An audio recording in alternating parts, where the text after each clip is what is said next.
Okay, and we're live. Hi, everyone out there in the digital world. This is EGX Resd. I am Eric Van Allen, news editor over at US Gamer, and today I have with me lead game designer Joe Walsh on Fall Guys. How you doing today, Joe? Hey, yeah, doing pretty good. Yeah, excited to be chatting a bit more about Fall Guys as usual. Yeah, doing well. So, run me down what basically the elevator pitch is for Fall Guys, because the first time I saw this, it was actually like on a really large screen at PAX East. And I remember looking over and being like, that's a lot of like tiny little dudes running through these crazy Ninja Warrior style courses all at once. And that looks like a blast. But what was kind of the elevator pitch that you had for Fall Guys? Yeah, so I think when we start with Fall Guys, the elevator pitch is being able to play and compete in the greatest online knockout game show the world's ever seen. So if anybody's seen Takeshi's Castle or Total Wipeout, they'll know where we're starting from. And Fall Guys really gives you this like super unique feeling of like lining up against 59 other equally useless competitors and then like stumbling and bumbling your way through these obstacle courses and these challenges until we've got one left. And there's something really unique about that feeling of doing these incredibly like challenging, difficult, chaotic things with a character that's like essentially pretty useless. It's very different from a lot of other battle royales, which are all like muscular men with guns who are like elite trainers and things. Like Fall Guys, you're like a rubbish little jelly bean stumbling through courses. So it's pretty fun game. Was that kind of the idea from the outset, was to make a battle royale that wasn't just, guns and shooting and all that, but to have something that was a little bit more lighthearted and something you could like laugh while you're playing? And a lot of stuff happens in PUBG where I laugh at how dumb I am. Yeah, But this is like more intention towards that like physical comedy and the lightheartedness of it all. yeah, absolutely. I think that like Musitonic as a studio, we don't make multiplayer games usually, so we knew that if we were going to, we wanted to bring a spin to it and do something different within that space, and we felt that multiplayer gaming online, there are sections of the gaming community that feel quite underrepresented. Maybe the people who don't like Mhm. shooters or also don't have Twitch gameplay reactions. And we wanted to try and make something that made those people feel like they had something to play online that appealed to them. I think a big part of it as well is that like you take some of the battle royales right now, which are really big in the sort of zeitgeist. Like if you're not very good at those games, they're not very fun. You can spend a lot of time running around picking things up and then you get shot in the head from 50 feet away and that's it, and it can feel quite frustrating. And we wanted to try and make a game that makes failure fun, makes it entertaining to be eliminated. Like you should be laughing as you go out rather than being like, oh, I actually didn't really do anything. Like Fall Guys has got this really rich gameplay where right from the start everyone you're competing with is standing right next to you and you get this mad dash towards the start line right from the off. That's excellent. When you look at those inspirations, you talked earlier about Takeshi's Castle and things like that. Uh, was it important that you tried to like keep that atmosphere alive? And what did you do to kind of set yourself apart as well? Yeah, we knew that we wanted to keep it very celebration-y and very colorful. I think that's been a big part of it, is that we wanted Mhm. the game to look like an obstacle course as well as to feel like an obstacle course. Um, yeah, so it's been really fun. Like if you look through the levels, you can see crash mats and you can see lots of materials that you would have seen inside an obstacle course when you compete in it, and it's been really nice to try and like imbue the levels with that same sense of physicality that you see in a game show. Awesome. And how did you go about designing these obstacles for like a virtual space? And what kind of makes it different from, in your eyes, designing those for like courses a human has to complete versus courses you have to complete in a video game? Yeah, so I think we've been able to go crazy with the sense of scale because we don't have a budget like you have in the real world. We can just basically build the most expensive, elaborate game shows, that the people have maybe always wanted to build, but just don't quite have the budget. So we get these absolutely giant levels. Like one of them we've been playing around with recently is it's a bit like a rising lava level. So you get this massive, like it's like football stadium sized thing that's slowly filling with like pink goo, and you've got to like scramble up this obstacle course. And that's those kinds of things that have been really fun to prototype, where this thing is just on a scale that you've never really seen before. And I think It's very funny when you see these Fall Guys staring up at these like monolithic structures, because you just get the sense of like, how on earth is this little doddering thing going to make it all the way down this insane course? And it makes it even more rewarding when you finally get to the end. What were some of your favorite obstacles to design in that respect? Like, were there things where you got to really go like, you get to imagine this, you get to put this all together, and it's something that feels uniquely you? Yeah, definitely. So I think the most fun ones to design have been the obstacle courses. So Fall Guys has lots of different game modes. Like we have a giant football game mode where we put people into teams, and we have obstacle courses which are like logic puzzles almost. But we know that really the classic thing when people think game show is they think about this mad dash from start to finish through this like hellish set of swinging hammers and boxing gloves and rotating platforms and stuff. And so we built basically a huge toolbox of different game show style things that you might recognize. And then it was basically up to our design team to like combine these different things in lots of different ways. So maybe we'll put hammers on top of like seesaws that move when people go over it, or you know, giant windmills so you have to time your dive straight through and things like that. I think those have been the most fun to design. It's like every single level designer on the project has been able to take this toolbox and like figure out what their spin on is, like what's their obstacle course going to have that makes it unique. And it's really good. So when you load into an obstacle course for the first time, it's not just like a random mishmash. Each one kind of has like a theme to it, or a central obstacle that you know is going to like come up a couple of different times. And building those individual courses has been probably one of the most fun things. Take me through like the gradual progression of a game in Fall Guys and how you see that kind of ramp up over time. You know, is it important that as you go further, the obstacles get more and more challenging? Yes, so in Fall Guys, we go through about 5 rounds usually to get from start to finish. So we're going to eliminate about 10 or 15 people each time. So start at 60 and end up at 1. And yeah, like generally the way it works is the first courses, we usually start you off with like an obstacle course just to get people into the flow, like get warmed up. We're only going to eliminate a couple of people. And generally the levels get harder and slightly more skill based as you go on. So that's quite good because it means that kind of everybody's got a chance to get through the first few rounds. Like sometimes in Fall Guys, blind luck is going to get you through, like maybe halfway through. And that's really important, that like it's not just the best people who get to have fun. And so there's like a sliding scale, I guess, of chaos versus skill. And that slowly slides over more and more towards skill till you reach the last round. And the last rounds are like as close to pure skill speed running sometimes as you can get in Fall Guys. So we have like final round obstacle courses, but then we also have one called Hexagon, which is like if you've ever seen TNT run in Minecraft. Yeah. It's like that kind of thing where it's like super skill based. You've got to strategize and figure out where other people are running. But that ramp up is kind of gradual as you go. So there should kind of be something for everybody in there. But in order to win, you've got to have the techers down. That's interesting to me, the idea of trying to balance this skill versus like still having that sort of enjoyable atmosphere, this fun, more lighthearted atmosphere, because I know when I play, like I was playing Warzone the other night, and you get down to that like last few squads alive, it's all tense, it's all tension. You feel like there's just something on the back of your neck the whole time. And how hard is it to balance that, like that tension while keeping it lighthearted? Yeah, it's something that we've been quite surprised about, in that the game is supposed to be accessible and colorful and entertaining, but there is something inherent in having made it this far that just builds the tension, because you know that there's something on the line. And so when you finally make it to that final round and you like look across at the other 7 or 8 people who have made it there, you get that exact same like hands are shaking, hearts beating, something on the back of your neck feeling that you get in like a battle royale when you know the final circle has gotten there. Like there's these really, really great moments. And that's something that was apparent basically as soon as we had a couple of rounds working and we started to have that knockout format in.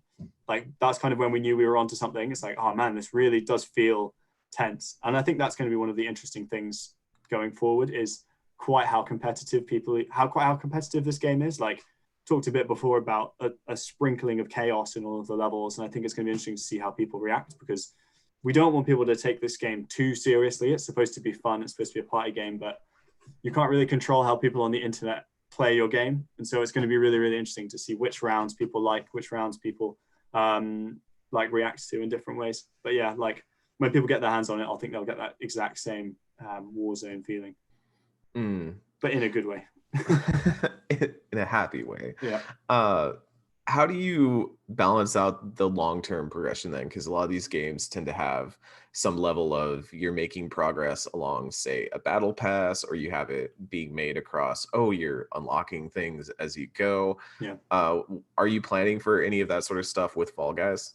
Yeah, absolutely. So we felt like it was really important with our game as well as basically any other battle royale in that like you can't make your full guy run faster than everybody else. You can't make your full guy jump higher than everyone else. Like that felt like that was going against the ethos of everybody being equally useless. So our progression comes through like unlockable cosmetics, like you see in Fortnite, like you see in these games.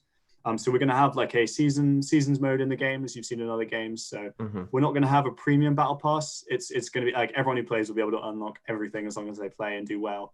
You're going to have to win games in order to get far through that pass.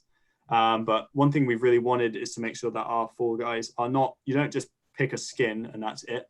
All of our skins are broken down into top half, bottom half, color scheme, pattern, face coloration and stuff like that. So you can really mix and match your Fall Guy. And I think that's like something that we've seen be really, really successful so far. Like even with a couple of costumes in the game, the stupid combinations that people come up with are like really, really entertaining. And it means that I hope people will always be searching for something new to like just tweak their Fall Guy, or they finally get this one thing that makes them succeed in building this weird, wacky, wonderful Fall Guy. Like if you want to be half dinosaur with a tutu underneath, go for it. Like if you want to be a pineapple pirate, like absolutely we can make that happen. And I think like the more costumes that we add through our like seasons mode, like that rich sort of palette of things for people to pick from is just going to get better and better.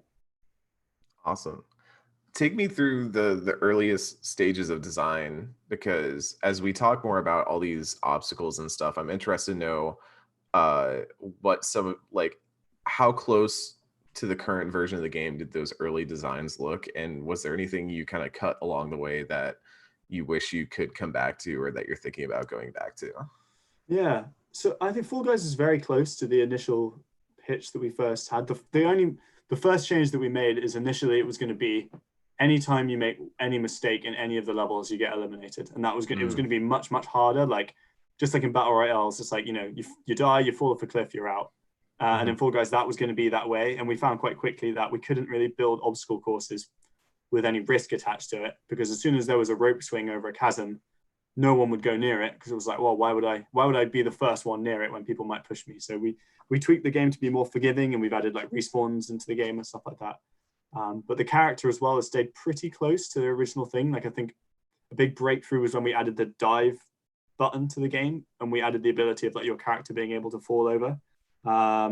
We know we didn't want your character to feel like Mario, and we were kind of searching for something that felt uniquely Fall Guys, so they didn't just like run and jump and do what characters do in like Gang Beasts or Human Fall Flat. And when we found the dive button, that kind of came from watching game shows, and that classic clip of like someone goes for a jump and they kind of like leap forward and their top half hits the thing and their bottom half doesn't, and they rotate round and land in the guns. We kind of looked at those clips and like, for this to feel like a game show, you need to be able to do that.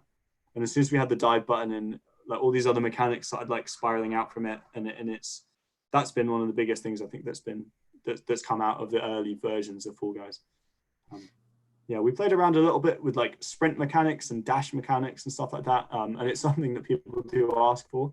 But we found that as soon as we had a dash button or a sprint button or any sort of like top speed that required skill to get to, the game became like a racing game, in that like it just became about who can master this top speed mechanic the most, and you were like feathering the dash button all of the time and managing these bars and stuff, and it all felt very like Mario Kart. Like I played a bit of Crash Team Racing, like the remastered version of it, and when you go online in that game, it's just like I don't even get to finish the track because the guy who's in first is so good at this drift mechanic that I'm like decent at. And so we felt it was really, really important to not include some sort of high skill movement mechanic in the game to like keep an even playing field, because as soon as you're not good at that, you'll start being eliminated, and that didn't feel right. So we're really happy with like simple controls, a dive button to make yourself look stupid, and then grab as well. You can do all sorts of shenanigans with that. It got a little too esportsy with the dash. Yeah, right? Yeah, it did. It did. It was a little like some people liked it, but I think we made the right call. Yeah, and it's important to like in something that's game show-esque to have that element of anything can happen at any time, right? Because even the idea that somebody could be really good at this game and still all of a sudden just be completely annihilated for their hubris, right? Like they think they know that that dive is going to work, and then they completely eat it. That's like part of the fun too. Yeah, exactly. And that's something we played around a little bit. Like we found quite quickly that if you're winning a race and you're in the final round and then you make a jump and your fall guy just falls over, it's just massively frustrating because you're like, well, some magical RNG number in the background decided that my fall guy fell over and now I lost and that sucks. And so we've had to make sure that when your fall guy falls over, it's still your fault, but it should be happening a lot and it should basically be impossible to stay on your feet all of the time. And so finding that's been a real challenge, is like finding that sweet spot of difficulty where it's like the game's like hard, but it still feels like it's your fault when you lose, even if maybe there was nothing you could have done. And a lot of that comes down to like just fine tuning things like where the camera is and how fast objects are flying and all of these different things kind of factor into it. You should always have to feel like you could have done something different in order to go through. Hmm. So I'm interested. I've seen gameplay, but I haven't heard it as clearly. So that's why I'm asking this question. Is there an announcer in Fall Guy or any sort of thing? Because when I see those sorts of obstacles and things like that, the first thing I think of along the lines of Takeshi's Castle is MXC. So are you looking to have that sort of thing, to have like some sort of omniscient voice calling it all out, or are you keeping the action more focused on like what's going on screen? Yeah, I think we talked a little bit about it, like, and we decided against it for now. Firstly, because it's a lot of work and recording that stuff and trying to figure out a system where the commentator always says the right thing that you notice when they say the wrong thing. And most of the time it kind of blends into the background. And I think that, when we start to talk about this game as like an esports game or a streaming game, even on Twitch, I think the onus is on people to commentate. Like we want players of the game or commentators to be streaming and doing their own commentary. And so we felt we'd like leave that space open a little bit and let people make it their own. Yeah, that was going to be my next question actually, was how do you see this fitting into the streaming world, and do you see it like making a good move over to that sort of audience? Yeah, I think that's one of the things that excites me most is when streamers get their hands on this game. We've talked to a lot of streamers at PAX East and other shows that we've done, and time and time again we just hear like, I cannot wait to play this with my fans. Like I can't wait to get people involved in playing with me, because I think one of the things that's really cool about Fall Guys is that as soon as you look at gameplay, you just instantly understand what's going on. Like you see these little guys running towards the line and there's a finish line and people are racing and there's a counter, and like, because it's inspired by game shows, it reads like a TV show, and a lot of the stuff we've done in the game reinforces that. We have like round intros and cards explaining what's happening, and that means that the game's very, very easy to pick up. Like we had a lot of people just walk by the booth at PAX and instantly be drawn in, and I think that's something that makes it stand out against a lot of other big streaming games, is that you watch a lot of esports and it's just incomprehensible, and you really have to like put the time in to like figure out what was that particle effect doing, why is everybody running towards this random thing, like it all doesn't quite make sense. And I think what's really exciting about Fall Guys is you look at it and you're like, oh, obstacle courses, I get it, all right, I'm into it. And I think that's really going to help people. I think the other thing as well that's really cool is that traditionally when streamers play Battle Royale games with their community, they tend to get ruined a bit because stream sniping just ruins any competitive shooter, especially Battle Royales. And you get weird stuff about people like trying to donate themselves to their streamers, and it kind of like sours the whole experience. But with Fall Guys, everybody's already, where everybody is. There's like no hiding, there's no hidden information. So I think streamers are really, really going to enjoy playing this game with their fans. Yeah, how are you looking to integrate some of that stuff? Are you looking to have like actual tie-ins where it can work with the channel and allow certain interactions between the chat audience and the stream itself or the game itself? It's something we talked a lot about. Like we've got loads of really cool ideas about getting streamers to, like, could you get the chat controlling the cannons in the level? Could you do weird things like this? Could you have people vote on what rounds coming up next or what modifiers coming up next? Like I saw like footage of like, is it cluster trucks where like the developer has all these console commands and they can start changing the game. We like looked at that, I thought it was all really cool.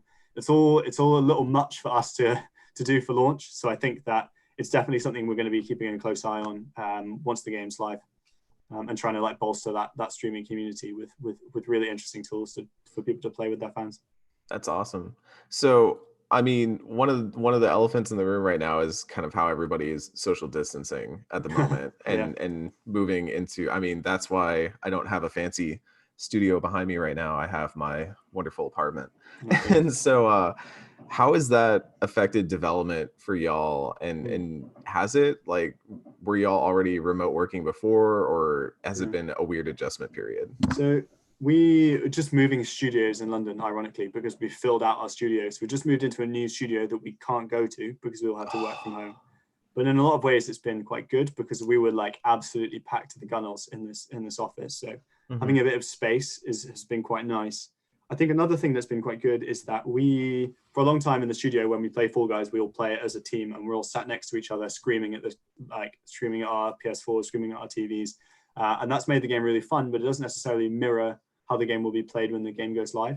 And you've seen in the past, I've watched developers release games where they say like, oh man, it was so fun when we tested it, and then it went live and people didn't have that same experience. And what working remotely has allowed us to do is play the game isolated from everybody else, not get on Discord, not talk to others, and see what it's like to lose on your own, to see what it's like to be part of a team and have your teammates let you down, and to feel that frustration of like, oh, I did everything I could. And so that's kind of like driving us to tweak a couple of different things. Also, like, we're going into closed beta at the moment as well, and we're starting to get some feedback from fans on that front as well. So it's actually been, in that sense, quite good for us to like experience the game in a more realistic setting. There've definitely been some challenges of like relocating everybody's stuff and making sure everyone's internet and VPN and everything is working. But I think it's not slowing us down, which is the best thing. It's interesting that a game like this could end up being a positive in this time, because it's the idea of this game is about everybody's hanging out in kind of a shared space. They're enjoying fun competition with each other. Do you feel like there's potential for good in that as well, that it could provide that sort of community atmosphere in a time when people are kind of all shut in like this? Yeah, absolutely. I think it's that school sports day, bring everybody together and make them compete and do stupid things, entertainment, I think is going to really help. Like, I mean, everybody's seen how much joy Animal Crossing has brought to the world over the past like couple of weeks, and if we could try something similar for like a competitive multiplayer game, that would be a huge achievement. That's awesome. So what's your hope for when someone boots this game up on launch day? What's your like ideal thing? What do you want them to think? What you want them to feel when they're finally playing this game? I think that a big thing is that I would really love like families to get involved and play this game together, and to have people crowd around and take turns in a way that doesn't traditionally happen. You hear parents talk about like Jimmy playing Fortnite again, and I don't understand these games, and then these things. Like, we've really seen people of all ages come together and enjoy Fall Guys when we demoed the game at shows and stuff like that. And I would love for that same atmosphere to transition online when the game goes live.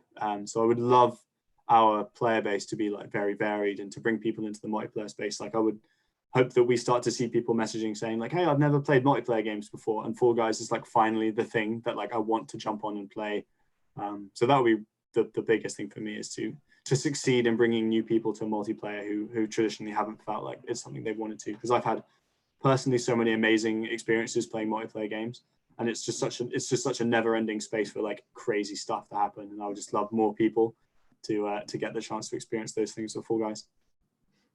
I like that idea of families gathering around. Do you have any sort of like implementation for local co-op to go online as well, or is it just like one console goes online at the moment? It's something we talked about a lot. We get a big request. I think for now we're going to be single screen online, but it's definitely something we're going to be looking at. I think a key thing is that you've just seen it took Fortnite 3 years to add split screen. It's a huge undertaking for developers to get that kind of thing in the game. Like, it just adds so much complexity. But yeah, I mean, we're definitely monitoring it and seeing what the appetite's like, for sure. And it's 2 different screens running at the same time on hardware. I've heard that's not easy. Yeah, it's crazy. It's hard enough making it run once. So to just kind of recap for anyone who came in late, Fall Guys, what platforms and launch date are you looking at right now? Sure. So Fall Guys is going to be launching summer 2020, and we're going to be launching on PS4 and on Steam.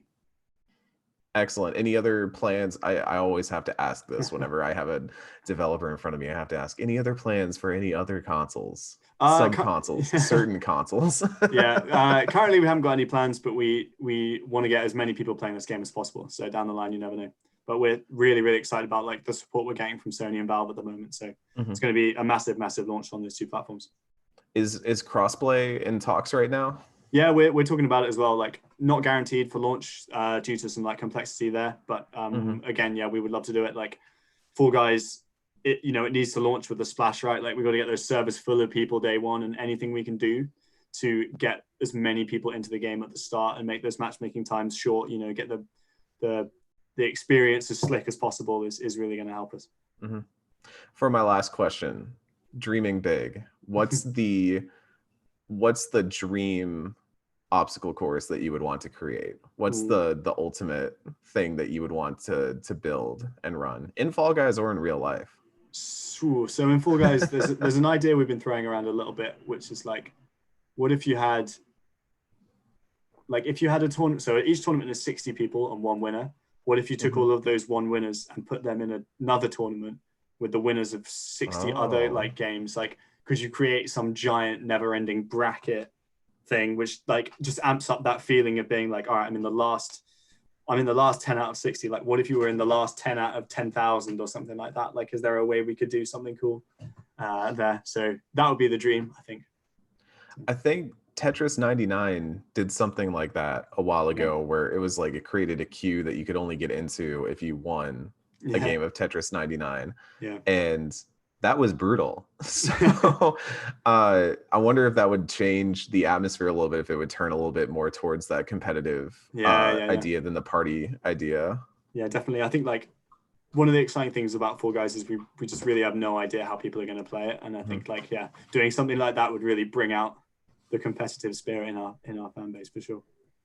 Well, excellent. Joe, lead game designer on Fall Guys, thank you so much for joining me today. It was a wonderful time having you on, and you were on here earlier answering Twitter questions from folks on the Rezzed account. So thank you so much for taking your time out of your day on Saturday to come and chat Fall Guys. No, it's not like there's anything else to do right now. So no, yeah, it's been really good. Super happy to talk about Fall Guys. Thanks for having me. We've got things to do, the Nook's Cranny is open. We got to go check the items there. We got to go shovel all the rocks. There's stuff to do today. Yeah. Cool. Those weeds won't pick themselves. And you've got a game to make as well. Fall Guys, summer 2020 on PS4 and Steam. It was? Correct. Yeah. Thank you so much for joining us. Thank you, everyone, for tuning in. And I think that's going to be it. Great. Thanks.